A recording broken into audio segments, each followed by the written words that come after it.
a person who changed my life forever. Cathy O'Brien, thank you.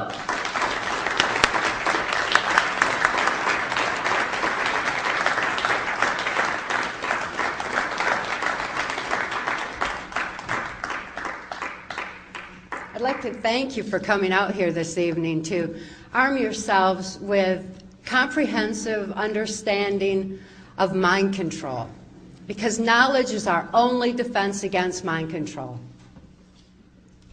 Knowledge is our only defense against it, which is exactly why it's being suppressed under the 1947 National Security Act. There's a small handful of criminals that are in control of our government and in control of our country, that are in control of our information, and they're suppressing pertinent facts such as mind control and hiding under the National Security Act. That's national security that's threatening the security of our nation when it allows for crimes against humanity like tortures to continue, when it allows for mass mind control mechanisms to go into place through social engineering that keeps us all warring with each other and not really understanding exactly what it is that's going on in our world. We all formulate our thoughts, our opinions, and ultimately our actions based on what we know. And when our knowledge base is altered, we're left to superstition, conjecture, and ultimately fear.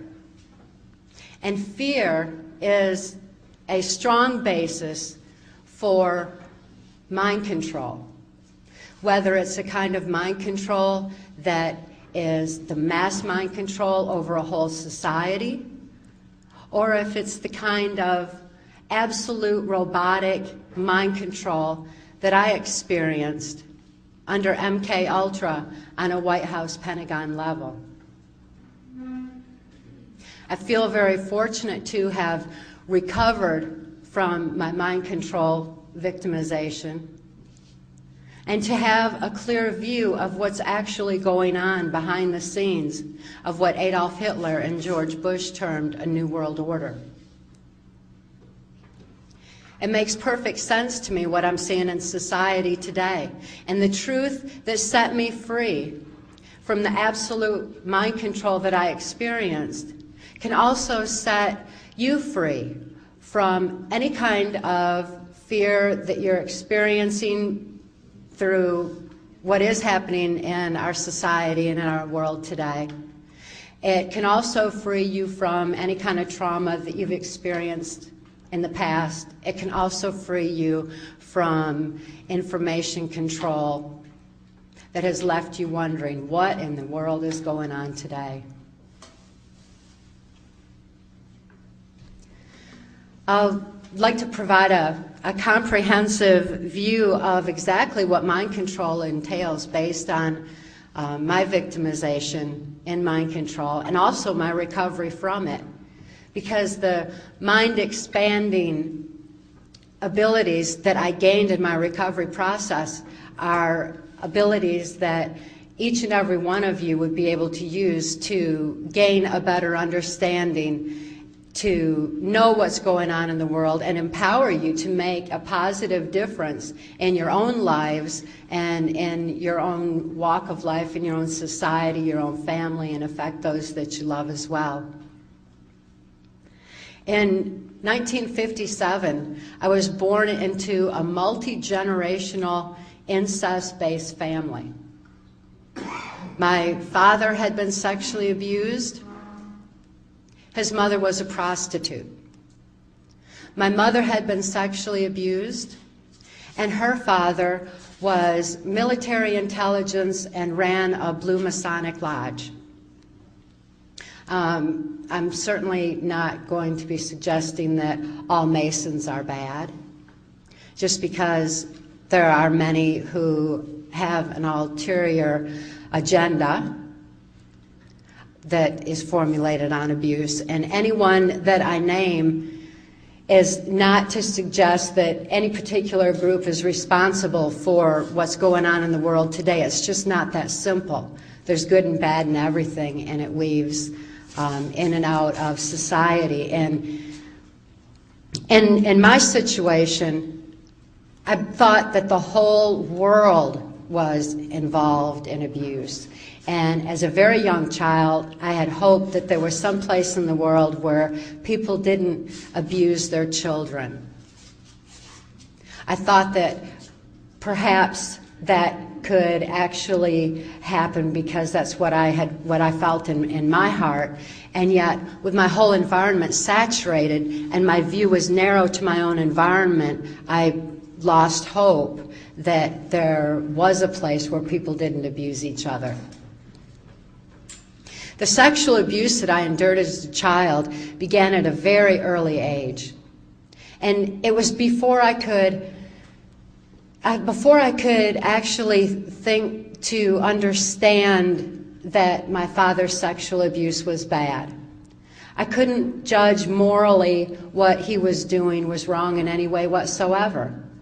But I did endure the pain and suffocation of his abuse just the same. And my body automatically responded to that pain and to that suffocation by developing a disorder which is known as dissociative identity disorder. This disorder was formally termed multiple personality disorder. And the International Society for the Study of Dissociation has finally come out with better information on how to recover from trauma and have redefined the disorder as dissociative identity disorder, because multiple personality disorder is a misnomer. I didn't develop multiple personalities. I had one personality that was just totally shattered from the abuse. When trauma occurs that is too horrible to comprehend, the mind compartmentalizes that abuse. So by compartmentalizing off that abuse, the rest of the mind can function normally as though nothing had happened.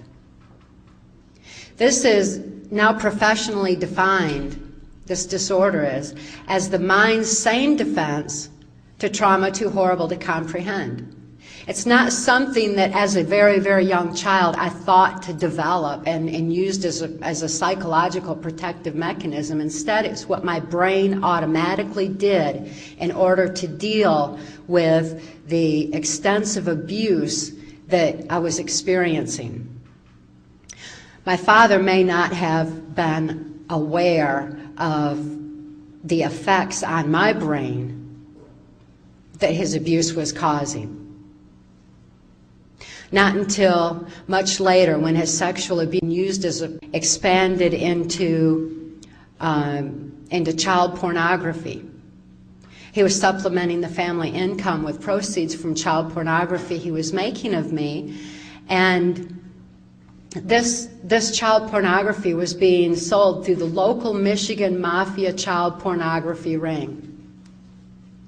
Well, back then, this was just right around the age of 6, so this was like now into the early 60s. And a local politician was actually sanctioning this child pornography ring in order to target children like myself for MK Ultra mind control.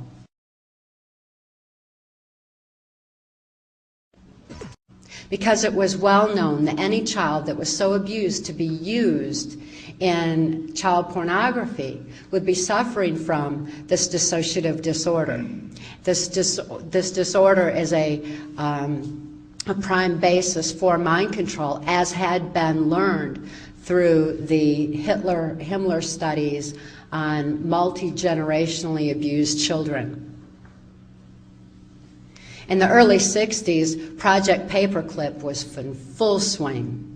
The Nazi and fascist scientists had been imported into the United States, were put into key positions, and information was gleaned from them on what Adolf Hitler was using as mind control in Nazi Germany. This project paperclip that brought the information in was being taken in by the CIA and a criminal faction of the government that was very much interested in how to control the mind of individuals as well as control the minds of a population more so than had occurred in Nazi Germany, because those people had actually broke free of the Hitler plan with the war, but yet the war was so traumatizing that it still left them unable to think for themselves, to the point where they became socially engineered. So there's a great deal of information that was being brought into this country regarding the effects of trauma on the human mind. A local politician that was sanctioning this child pornography ring was associated with my grandfather's Blue Masonic Lodge. A Blue Masonic Lodge oftentimes has key individuals within a community who are involved in politics, or in this particular case it was quite a criminal faction of politics and businessmen, police officers, and just other local politicians as well. When this one particular politician came to my father and told him he could receive immunity from prosecution if he would sell me into MK Ultra mind control, my father was thrilled. He agreed to sell me into the project and was trained in how to raise me for MK Ultra. My father was immediately flown to Boston, Massachusetts, where he was given the information on the language of the subconscious, or how to speak to the subconscious mind. And that's NLP, or neuro-linguistic programming. Because by that time, the abuse was extensive to the point where when extreme trauma occurs in certain situations, such as like when a person is in an automobile accident, you may have heard stories where they had a near-death experience and it was as though their spirit were above everything and looking down on the event from a high-up position. It's as though the spirit takes flight from the body in order to escape the pain, and there's like an overview of it. And within that overview, very oftentimes after people survive, they can recall very key events that have occurred around their accident, such as other license plate numbers, or maybe even something more on a spiritual level where they feel love energy of someone who is praying. There are many different aspects that people come back and report from this higher up view of when an extreme near-death trauma has occurred to the point where their spirit had left and then reattaches. And when it comes back, there is that photographic memory surrounding the trauma as well. These are natural phenomena that are associated with the human body that was well known by those who were studying MK Ultra mind control. They knew that even though I was compartmentalizing memory of my abuse so that the rest of my mind could function normally as though nothing had happened. For example, when my father would sexually abuse me, I wouldn't think of it when I was in other situations. I couldn't think to bring it to mind. And they thought, what better place to store government secrets than in the brain of someone who can't think to bring that information to mind? And yet at the same time, because of the extreme trauma that was going on, my brain was also photographically recording events surrounding that trauma. So within that compartment of my brain was also a photographic memory. And the government was very much interested in that aspect of the phenomena of the effects of trauma on the human mind. They were also interested in what Mark has mentioned about when a person develops 44 times visual acuity. and I developed that as well. It's as though a person gets eyes in the back of their head. You know, my eyes were wide open. You could see whites all the way around my eyes, just so traumatized, and as though I was looking to see the trauma before it came again, before it happened again. And it's kind of like developing eyes in the back of the head. The senses become extremely super heightened, like the way perhaps a blind person would develop better hearing. And since I was not able to consciously comprehend what was happening to me, my senses were increasing dramatically. My hearing was very acute as well. And I could hear things that were going on in the next room because the hearing is heightened to that extent. It's a defense mechanism that automatically goes on in the brain when trauma is occurring. Additionally, this kind of sensing goes into an area that gives like a psychic perception. And I hesitate to use the word psychic because it's been misused in many, many ways.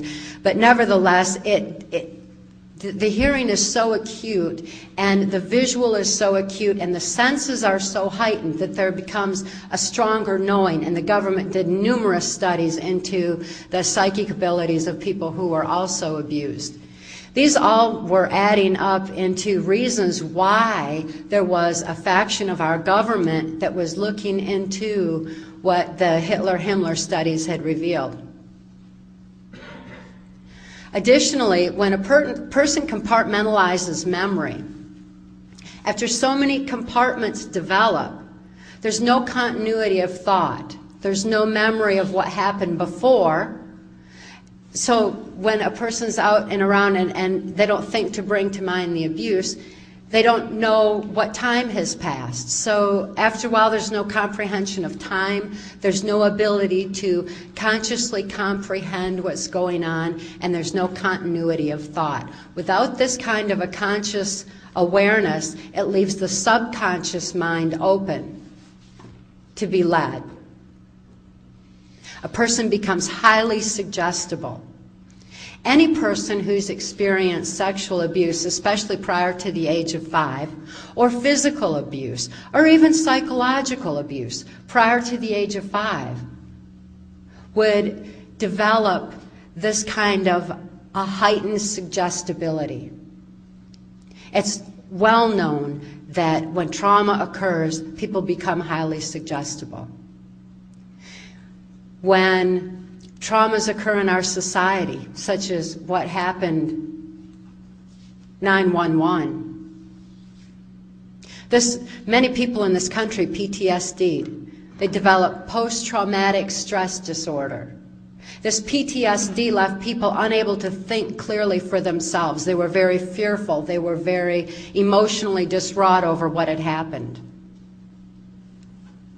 And when they're not able to think clearly for themselves, they're more easily led. So when they're told what to do by the television while those horrible images are played over and over and over again, they become compliant, they become apathetical, and they become so easily led that America began to lose some of its strength, to the point where the criminals that have been in control now for numerous generations took a significant step forward in their control.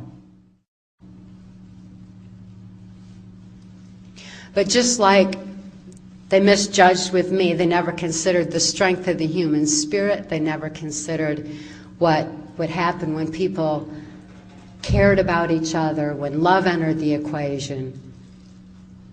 And that has caused people to stand, and a lot more people are awake and aware, and it's making a profound difference. It's certainly the cause, ultimately, of my recovery. But they weren't aware of any of those aspects back then. All they knew was exact scientific formula for exactly how to control someone and what happens to the brain when a person is severely traumatized.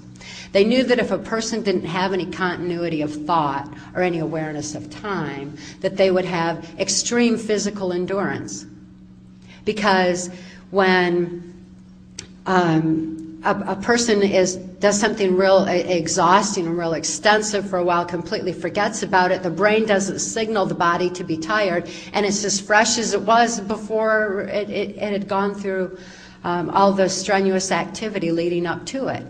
This became a very strong interest for the government in creating what we now know as special forces, or the military special forces that have seemingly superhuman strength and superhuman endurance, superhuman vision, and an ability to carry on and carry out orders that are extraordinary.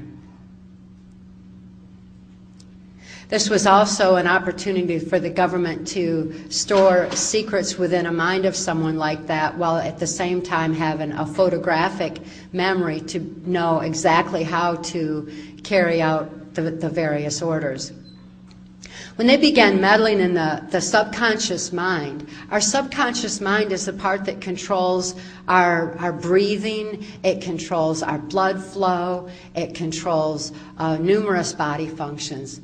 And because of that, a person could actually take a bullet and not bleed, not recognize or acknowledge the pain, have it compartmentalized and go on as though nothing had happened. And by not acknowledging it, the pain doesn't slow them down, the endurance continues, the bleeding is stopped, and they're able to continue to do whatever it is they're programmed to carry out. This is pertinent information about what our brains are capable of doing. Just because the criminals that are in control of our country right now and in control of our information, who have suppressed these pertinent facts from the American Psychiatric and Psychological Associations and from the mental health community as a whole, but most of all, they've suppressed this information from you and I because we have a right to this information. We have a right to know that our brain is capable of these kind of functions, because if someone can reach in and control the subconscious mind using the language of the subconscious and trauma, what can we do with the realization that we have that capacity within our own brains? And have it spirit-driven and driven by our own choices, driven by love, driven by compassion.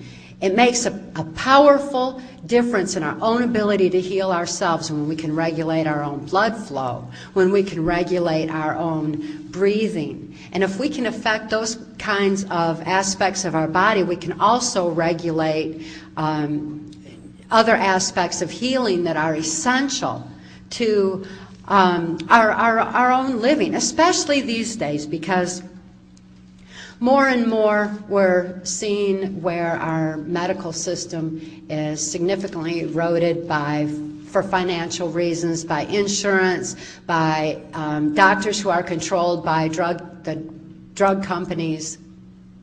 And also because we're so financially devastated, it's very difficult to be able to just simply afford medical treatment.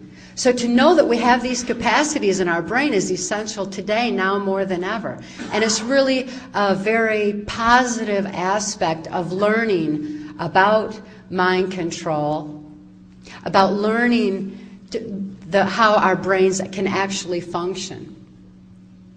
But back in the early 60s, when I was growing up, and the government was looking into these mind control abilities, and my father was flown to Boston because the Catholics had also long since learned the effects of trauma on the human mind through the Spanish Inquisition, through the Crusades.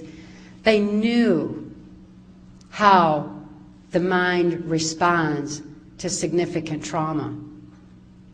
Combining the Hitler-Himmler research with what the Catholics had learned and taking it into a new level with through the CIA, and through the technological advancements that were beginning to come forth in society. We had television then, which was having a strong impact on people and gave them an ability to implement mass mind control far stronger than Adolf Hitler ever could do.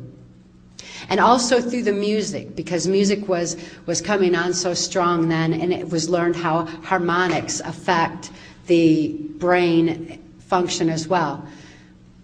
It's like when you hear a specific song, and you can remember something that had happened the first time you ever heard that song. I've heard people say that quite often. Well, I remember what happened. Remember when we were in the car and the song came on, and remember how we fell in love to that song. I mean, people remember certain events with music because the harmonic vibration that affects the neuron pathways of the brain and allows for the song lyrics to go in deeper. So harmonics were coming on real strong as well.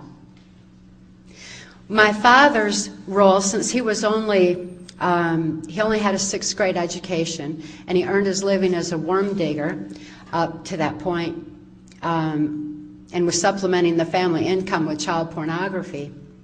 He wasn't extremely bright, and yet he had enough intelligence to be able to understand what they were telling him about the way the subconscious mind responds and reacts. Plus, all he had to do was carry out specific orders to make sure that I was in certain places at certain times according to the government specifications.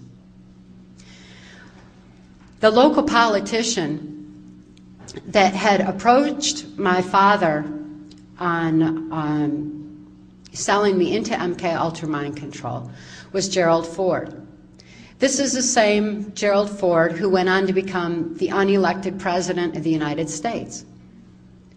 Gerald Ford's political career escalated significantly, and since I was in MK Ultra Mind Control predominantly under Ford back in those days, then my victimization rose proportionately until I was used on a White House Pentagon level during the Reagan-Bush administration. But nevertheless, Gerald Ford was very much instrumental in bringing mind control not only on an individual basis, but also on a mass mind control level as well, particularly by the time he was in office of president. Consider that Gerald Ford's presidential cabinet included George Bush as head of the CIA, Donald Rumsfeld as Secretary of Defense, Dick Cheney as Secretary of State, Jack Valenti as his press secretary. Of course, many of you know Jack Valenti is head of the Motion Picture Association of America. And he, along with a small handful of corporate. So Jack Valenti's influence was also very strong back in the Ford administration. I name these names so that you can understand who these people are, because they're the same ones over and over and over again. And people have forgotten to connect the dots to realize who these people are.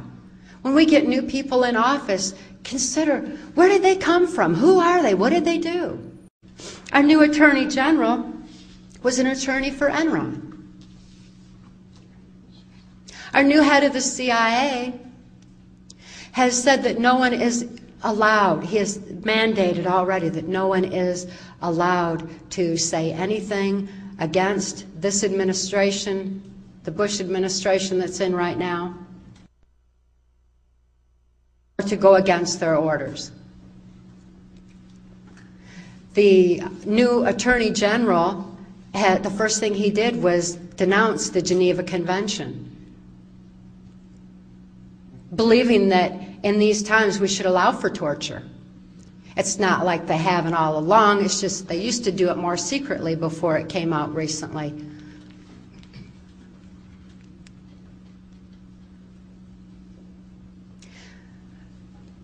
It's important that we consider that we've got the same people in place, and it's just a small handful of criminals, and it's absolutely inexcusable that we continue to leave them in power. After my father came back from Boston, Massachusetts, I was subjected to extensive, systematic abuses. The sexual abuse that I had endured was extending into ritual abuse and more tortures. The ritual abuse that I experienced within our local Catholic Church was very deliberate for the purposes of mind control. It's not to say that all Catholics are bad. There's some very, very good, concerned Catholics who are as outraged as you and I are that that kind of abuse is going on in the church. They're as outraged as we became when we began to learn about this Boston connection. When we started hearing about the child abuse that was emanating out of Boston. It wasn't just child abuse, although that's absolutely horrific enough. It was a very systematic form of mind control, very much a part of MK Ultra. I've been talking about that Boston connection for over a decade. And I'm so glad to see that it's finally coming to light. And yet the most key part of what's actually going on has been left out of the equation once again. Mind control, understanding mind control, gives us a comprehension of what we're actually seeing and gives us an understanding of numerous aspects of not only what we're seeing in society, but on a global scale as well. Because it's a common thread that ties everything together. It's that last piece of the puzzle that pulls the whole picture into focus where we can actually fully understand what it is we're seeing. Because once we understand it, we no longer have to fear it. We're no longer left to superstition. We're no longer left to fearing what's coming next, what's coming next. Instead, we know. We know exactly what's going on, and we can think beyond what we're being told. We can think beyond what the media allows us to know. We can expand our thinking and learn to stand strong with a strength of spirit and soul conviction to make a positive difference in our own lives and in our own little areas of society. And ultimately that will expand further and further and further. But it begins with awareness. The abuse that I was enduring under MK Ultra mind control was so extensive that I lost all my awareness. I lost my ability to reason. I lost my ability to question anything. More and more, I could only do exactly what I was told to do with no ability to hope anymore, that there was some place. Not only was my whole environment saturated with this abuse, but I couldn't even think anymore to hope that there was some place where people were kind. I began losing my ability to think from about the age of 6 on, and it was quite an extensive progression over the next several years. This included going to the governor's mansion in Mackinac Island, Michigan. At that time, George Romney was the governor of Michigan, and he was very much interested in taking a powerful form of mind control gleaned from the Catholics, taken from the CIA and the Hitler-Himmler research, and also into the technological advancements, and put it into his Mormon church. George Romney was very active and very high up in the Mormon church, and they could foresee that as a strong opportunity for being able to lead people in a religious way. People are easily led by a religion because they do want to do what God tells them to do, but the religion that they're being taught is outside themselves, when in fact that spirituality and relationship with God is within. And yet religion can pull people down a path outside themselves where they're more easily led and controlled, particularly when systematic abuses are going on and MK Ultra mind control and technological advances are being used as strong as they were in the Mormon church. That's not to say all Mormons are bad. There's quite a few Mormons who are standing up once they're able to think for themselves to make a positive difference and stop the abuse in their churches as well. But that's a little bit slower. The devastation wreaked on people within the Mormon church is extensive, and it's very much like the abuses that go on in the Jehovah's Witnesses church that has just come into light, where their mind control is so prevalent there as well. And every time where the mind control is prevalent, there's always abuse, and it's usually sexual abuse of the children. We need to become aware of how people are being led this way. When we have politics that have no separation of church and state, it allows for them to dictate or to provide the information through the churches on a political agenda as well. And it's a very dangerous and a very powerful combination, yet nevertheless is all moving towards the same goal of a mind control of the masses. In Mackinac Island, Michigan, I also heard George Romney talk about what is now known as global education, where bringing a form of mind control into the education system and altering the history, and also pumping information into the children's head at a rate to where they lose their ability to discern and to creatively utilize the information, but nevertheless it's just being pumped into their head, especially with the onset of computerization and harmonics coming through the headphones while they're sitting at some of those computers. The computers were also deliberately designed to alter the history that they were being taught, because it was believed that to control the future, all they needed to do was control the history. Again, alter that knowledge base, so that when they do formulate any thought or action, it's based on something that's totally false.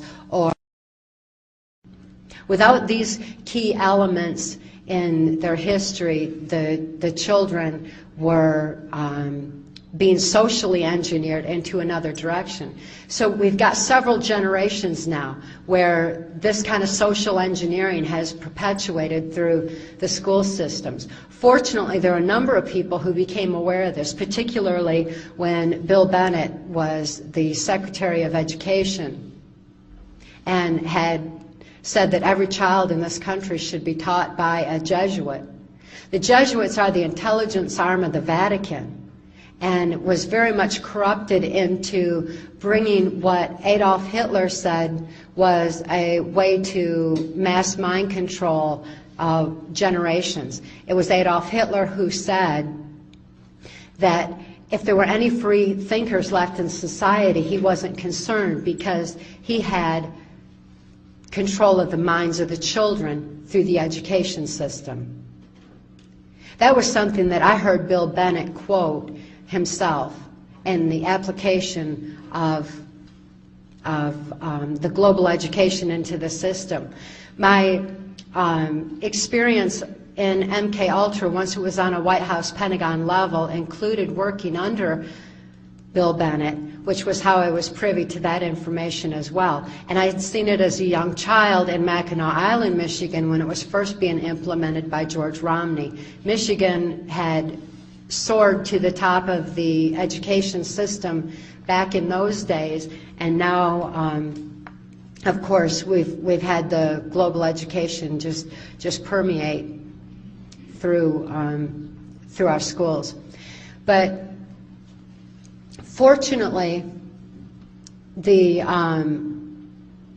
people have become more aware and are waking up, and there's more and more homeschooling that's going on, which is very much a solution. But it's also important that people are re-educated to what history actually is, and people like Wendy, who are making those kind of efforts in their own areas of life, who are aware of it, are what is key to undoing this tangled mess of social engineering and mass mind control that has permeated our society and brought us to this point that we're looking at today.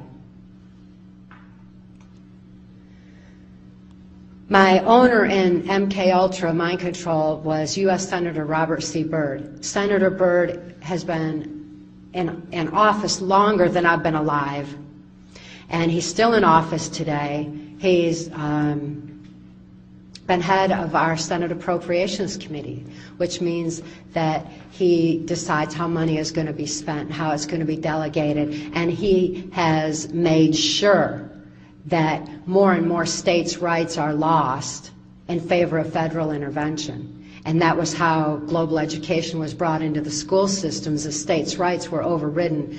The last holdout for states' rights in the education system was in the state of Alabama under Governor Fob James, who said that the federal government has no business meddling in the minds of our children, and he turned down all federal funding in order to maintain freedom of thought, in order to maintain a base of truth in the history in the school systems. And yet, I also watched the progress where the federal government came in and took away the states' rights and just simply overrode it. Based on what? Senator Byrd is very learned in the Constitution. I think he knows more about the Constitution than anybody I've ever encountered, that's for sure. And he can quote the Constitution much the way that a Satanist can quote the Bible, where they can take the information, or they can take the words and twist them around and use semantics and switch them to fit their own agenda. And it sounds plausible, and surely you can read it right there, but it's out of context nevertheless. It's what they say. They're capable of doing it. And Senator Byrd was manipulating our Constitution to the point where the New World Order agenda took firm hold. Now we're seeing where our Constitution is just simply being eroded more and more.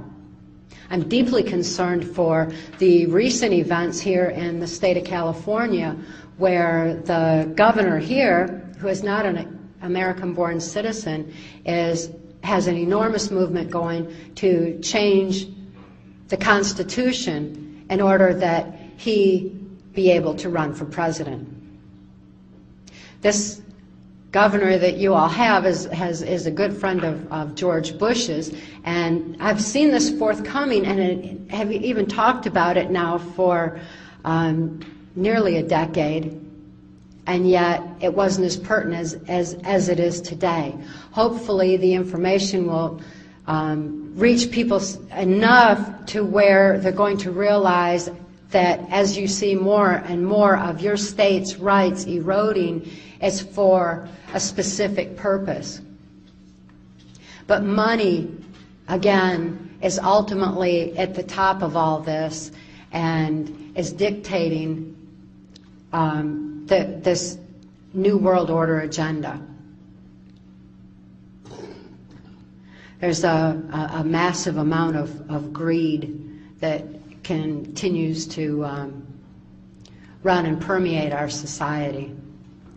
The different criminal operations that I was forced to participate in during the Reagan-Bush administration are detailed in our book, Transformation of America.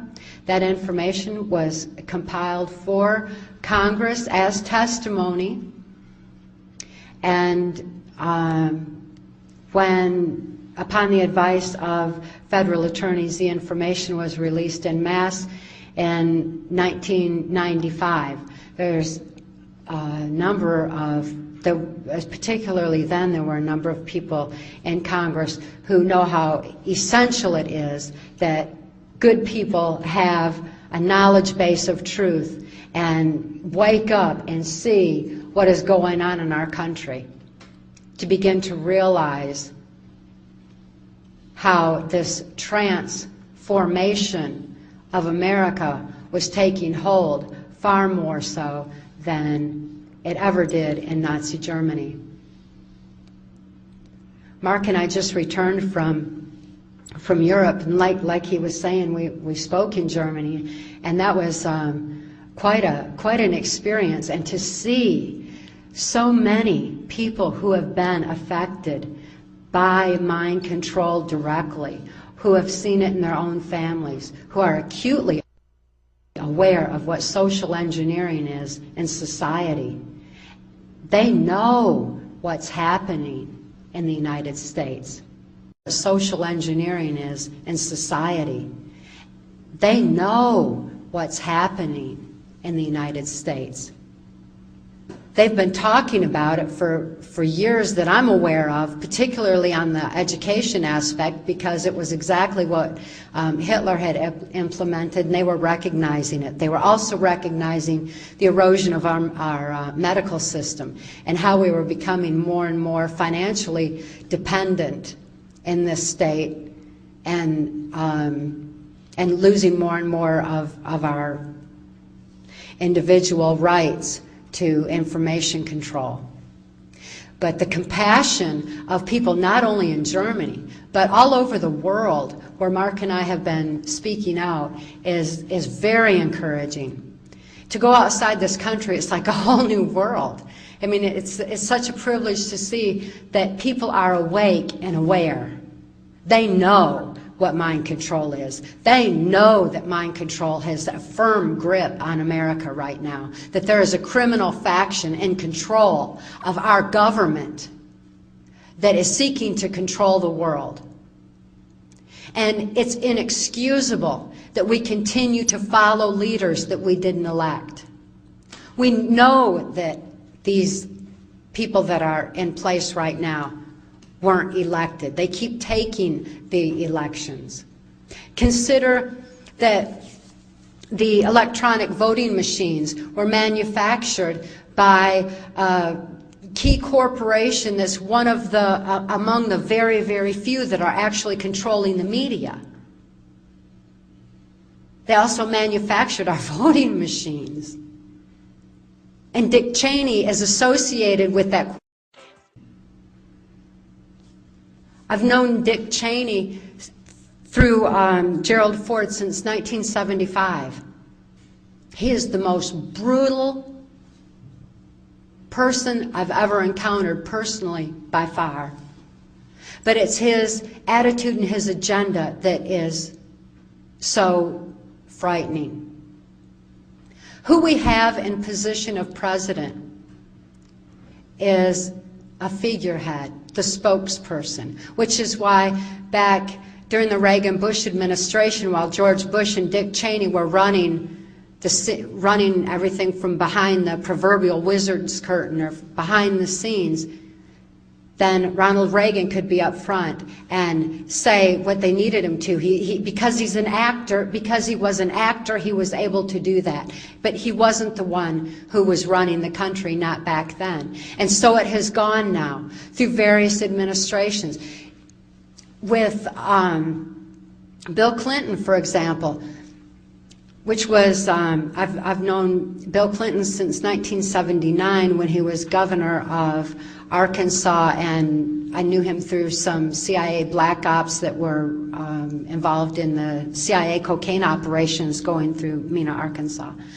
But Bill Clinton was being groomed to slip into the office of president because he would do and say what needed to be done, and he certainly had the ability to manipulate people with the way that he spoke. And therefore, it was decided in 1984 that I heard him and George Bush talking at Swiss Villa Amphitheater in Lampe, Missouri, that when people became disillusioned with Republicans leading them into the New World Order, then Bill Clinton as a Democrat would be put into place. It happened. I had also, and this is in Transformation of America, and it was released in 1995. That information that had been compiled.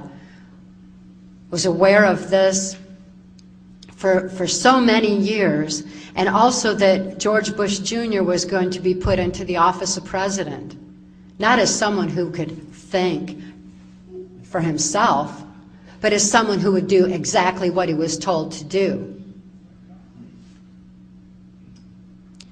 George Bush Jr. can deliver a speech very well, because all he has to do is voice it and mouth it exactly like he's told to do. But to ask him a question that he has to think of creatively or to answer on his own, the tongue goes to the side of the mouth and he doesn't come off just very, very, very bright.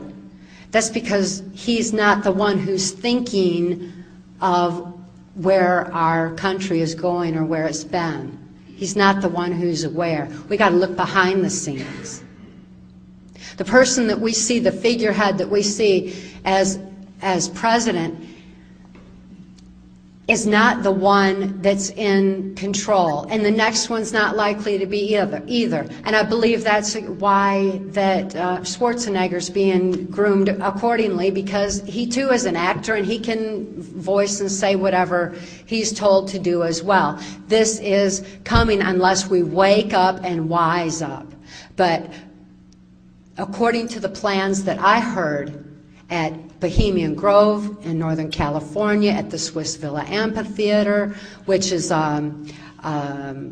actually a CIA mind control epicenter where they train military special forces. Also Mount Shasta, California, where they train military special forces with mind control, which is where I had seen George Bush Jr. being programmed and trained and groomed as well. These particular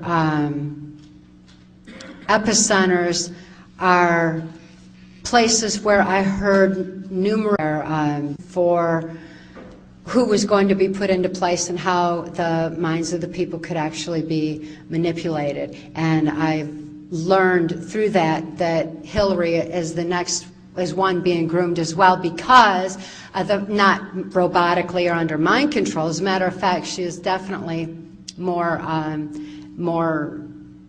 criminally intelligent than Bill Clinton even. But since people in America have been socially engineered to forget the crimes during the Clinton administration and only think of the perversion, diversion, Lewinsky affair, the Hillary being paraded as an illusion of change as a woman is also forthcoming. So those are two very key people that are being maneuvered into place as well. We need to become aware of this. We need to learn to expand our thinking and realize what is going on. Because when you go outside this country, it's accepted knowledge that our president is under mind control. It's accepted knowledge that Dick Cheney is very much in control, and that George Bush Sr., his closest friend and comrade, has been for a long time. Those are two key people at the top of this pyramid of power that I'm aware of. And it's essential that we realize they've been in power for a long, long time, and it's inexcusable to leave them in anymore. It's inexcusable to leave them in anymore. It's inexcusable to keep following these leaders we didn't elect. So what can we do about it? That is very much a motive behind Mark and I releasing our most recent book, Access Denied for Reasons of National Security. It contains much information on healing. It includes the exact formula, step by step, of how I recovered from my extreme mind control victimization. That same recovery methodism that set me free can set everyone free to be able to break away from the social engineering that's been put on society, to where a person can learn to expand their thinking a bit further. After Mark rescued my daughter and I in 1988, and he gave me a formula for deprogramming that I was able to use to deprogram myself. The first thing he did was strap a watch to my wrist and tell me to watch my watch, because I needed to have an awareness of time. With an awareness of time came a conscious awareness, or an ability to begin to monitor my own actions. With awareness came responsibility to follow my own will. But I know from personal experience that without free thought, there's no free will. And without free will, there's no soul expression. Just like I mentioned how my spirit had taken flight to that safe, loving place that was just so removed while my body was tortured to carry out the will of others.